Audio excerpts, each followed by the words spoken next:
بسم اللہ الرحمن الرحیم۔ محترم سامعین، السلام علیکم ورحمۃ اللہ وبرکاتہ۔ امید ہے آپ حضرات خیر و عافیت سے ہوں گے۔ جیسا کہ آپ حضرات ٹائٹل کو دیکھ رہے ہو، سب سے بہتر عمل کیا ہے، بہترین ساتھی کون ہے اور برا ساتھی کون ہے، سب سے بڑا عالم کون ہے، یہ سوالات حضور صلی اللہ علیہ وسلم سے کسی نے پوچھا تھا۔ تو اس کے جوابات دینے سے پہلے ہم آپ حضرات سے التماس کرتے ہیں کہ ہمارے چینل کو اپنے ساتھ سبسکرائب کر لے اور بیل آئیکن والے بٹن کو دبائے تاکہ ہر نئے آنے والی ویڈیو آپ حضرات کو جلد از جلد مل سکے۔ اب ہم شروع کرتے ہیں۔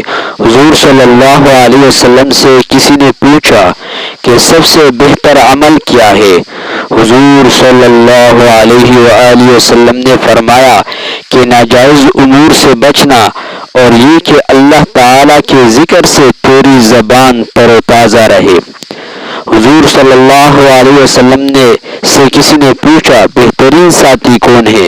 حضور صلی اللہ علیہ وآلہ وسلم نے فرمایا کہ وہ شخص ہے بہترین ساتھی کہ اگر تو نیک کام سے غفلت کرے تو وہ تجھے متنبہ کرے، خبردار کرے، اگر تجھے خود یاد ہو تو اس میں تیری اعانت کرے، یہ بہترین ساتھی ہے۔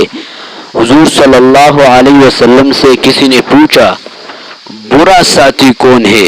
حضور صلی اللہ علیہ وسلم نے فرمایا کہ اگر تجھے نیک کام سے غفلت ہو تو وہ متنبہ نہ کرے، یعنی خبردار نہ کرے تجھے، اور تو خود کرنا چاہے تو اسی میں تیری اعانت نہ کرے۔ حضور صلی اللہ علیہ وسلم سے پوچھا گیا بڑا عالم کون ہے؟ حضور صلی اللہ علیہ وسلم نے فرمایا جو شخص سب سے زیادہ اللہ تعالیٰ سے ڈرنے والا ہو وہ سب سے بڑا عالم ہے۔ ہم کن لوگوں کے پاس؟ حضور صلی اللہ علیہ وسلم نے فرمایا جن کی صورت سے اللہ تعالیٰ کی یاد تازہ ہوتی ہو زیادہ تر اپنی نشست رکھ کے، وہ بڑا عالم ہے۔